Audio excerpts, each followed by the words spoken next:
Яңа татар жыры деп аталган конкурс проект игълан ителгәч тә киң җәмәгатьчелекдә зур кызыксыну уятты. Нинди булырга тиеш соң ул татар жыры? Аның үрнәге бармы?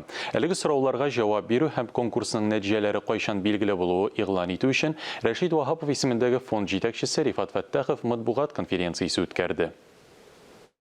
Яңа татар җыры бәйгесенең төп максаты бүгенге татар җыр сәнгатен яңа, сыйфатлы әсәрләр белән баету.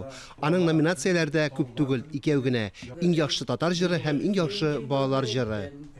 Балаларга җыр җырлатырга өйрәтсәк, аларга туган тел ныгырак ябышырга.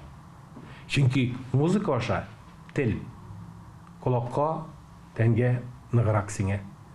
Конкурска җырлар кабул ителеп беткән, ләкин шулай да бер үкенеч калды, ди яңа татар җыры конкурсының жюри рәисе Разил Вәлиев.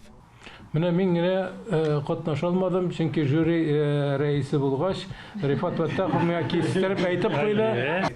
Идрис Газиев та Разил Вәлиевнең фикерен куәтләп җибәрде. Әлбәттә, бу шаярту гына, мәгълүм булганча, жюри әгъзалары конкурс таләпләре буенча катнаша алмый. Иң мөһиме гаделлек һәм лаеклы нәтиҗә, ди проектның авторы Рифат Фәттахов. Бик күп җыр килде, 347 җыр килде инде билгеләп үттем.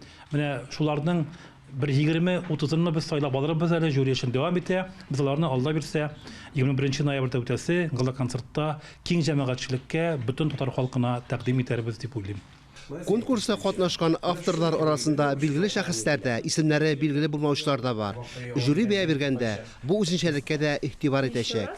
Фанис Мөхәммәтов, Илһам Галиуллин, Владимир Юрков, Татарстан яңалыклары.